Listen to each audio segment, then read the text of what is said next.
Kiko Alonso is a top 10 linebacker. So if Kiko can get healthy, dude, Miami defense may be a thing to watch. That defense may be ugly. That's a lot of speed coming off the edge. I understand how certain people feel about Mario. Mario still is a elite pass rusher in the NFL. Sorry, he still is. A healthy Cameron Wake, who was my shoe-in as a defensive player of the year last year before he got injured, because I just felt with all the attention Sue was going to get, baby, pick your poison if this deal goes down. Tom Brady may retire after the first game. Other notable free agents, Mike Wallace, of course, was cut.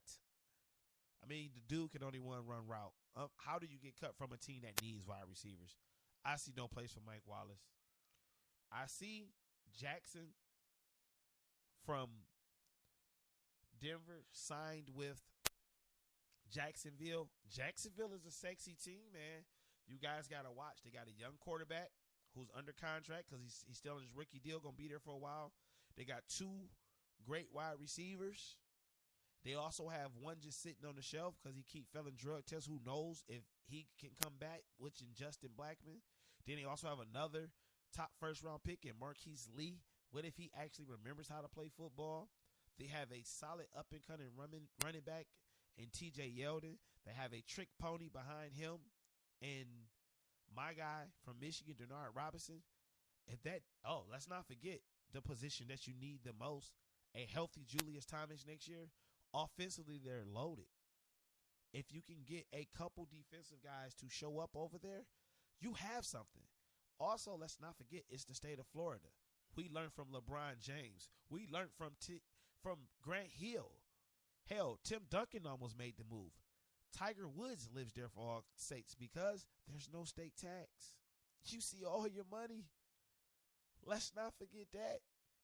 Jacksonville is becoming a attraction. Anybody that's looking like, hey, I can go here and get the big bucks and I have an outside chance of winning. The AFC South is no longer Peyton Manning's division. He left 4 years ago. Andrew Luck has a ruptured spleen or kidney or something. Andrew Luck may not play. Houston just blew up their team. They don't have a quarterback. They let Arian Foster go. J.J. Watt is lining up behind center next year. Tennessee made a good move, but Tennessee are still a few players away. Jacksonville could be on the inside track to at least win the division. And once you win the division, you're in the playoffs. And that's all you need. You just need 3 wins at that point, and you get a chance to host the Lombardi.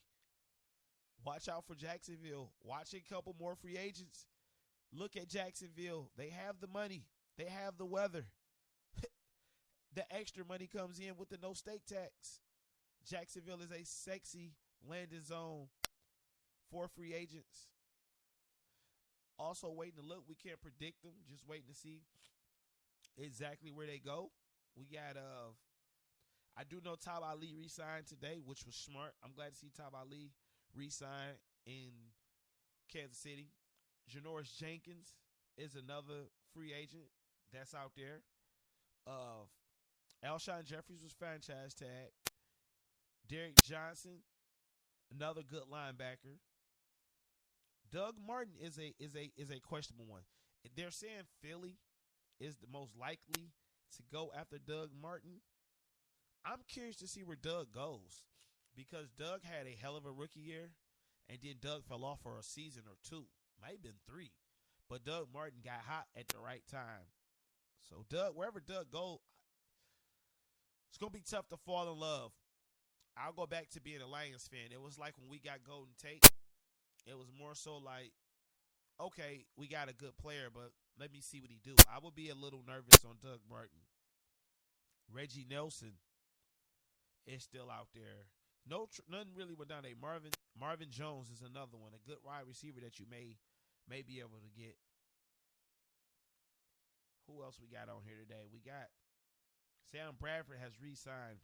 Philly is so desperate they just went ahead and re-signed him. Like, you know what? We'll take you. We still haven't seen what the Jets are going to do with Ryan Fitzpatrick. That's still out in the air. Leon Hall, I didn't even know this guy still played football, but he's also in the top 100. Arian Foster, Matt Forte. Now, Matt Forte, I'm going to say right now, ends up in Green Bay. I had him going to the Patriots originally, but I see him going to Green Bay for two reasons. One, he can win in Green Bay. Two, to just stick it to the Bears twice. It doesn't matter to him. He know he still should have his job, and he lost his job due to they used him. Let's just be honest. Take out the fantasy realm. Matt Forte in the fantasy realm has been a top 10 running back his whole career. Matt Forte has been a top 5 running back, top 10 running back of his generation from the day he started on the field till now. He's been top 10. But the Bears got him at a discount. They got him with a late draft pick out of Tulane. I hope I'm right, but I'm pretty sure he went to Tulane. So his contract wasn't big originally. Then after that, they signed him to a mid-level running back deal. Now he's pushing 30. It's time to cut bait. Unfortunately, and I said this before, unfortunately, Matt Forte was a victim of being a nice guy and a proud guy of where he got drafted at and humbling himself that he wasn't a diva, that he will never receive the big payday that he deserved. That payday Chris Johnson got after running for 2,000 yards, Matt Forte deserves. Don't get me wrong, Chris Johnson showed flashes again last year in Arizona, but Matt Forte never fell off. Matt Forte has been consistent for what they asked of him, catching it out the backfield, rushing the ball, rushing between the tackles. Matt Forte has been everything they asked him, and his numbers would be better if they didn't take him out at the goal line for so many years. So it's curious to see. This was just a short show. Talk about Peyton, talk about Megatron, get you guys in the flow of the free agent frenzy. We got more signings, more cuts coming up pretty soon, and I will be on again to go through all of those updates. I love football. Y'all know this is my heart. So I will be back when that comes up. More cuts, more signings. I'm curious to see where these players go. I'm curious to see where the Lions take. And if you are listening and you're a fan of the show, hit me up on Twitter at MrDavTN24 and tell me for your favorite team, what are you curious of? What do you want to see? Like, for example, I know LA fans should be happy. You have a chance at RG3. At least give it a shot. You damn sure don't want to go back into LA with Case Keenum. That's something you don't want to do. You left LA with Tony Banks. I know you don't want to go back with Case Keenum. So hit me up on the Twitter. You already know where it is on Facebook. Brandon M. Davenport. Continue to check out everything on the One Take Podcast Network, because that's what we want you guys to do. We appreciate you guys for always pressing play, because without you guys pressing play, we have no reason to do this. Thank you once again. Check back in 24 hours. I'm out of here. Came out till the sun came up. I was supplying the J's with they flame up. I'm almost passing by, trying to explain us. Pissing in the bushes like they never house trained us. But try to understand, that's how we came up. You get to know it's your lovers, but you can't change.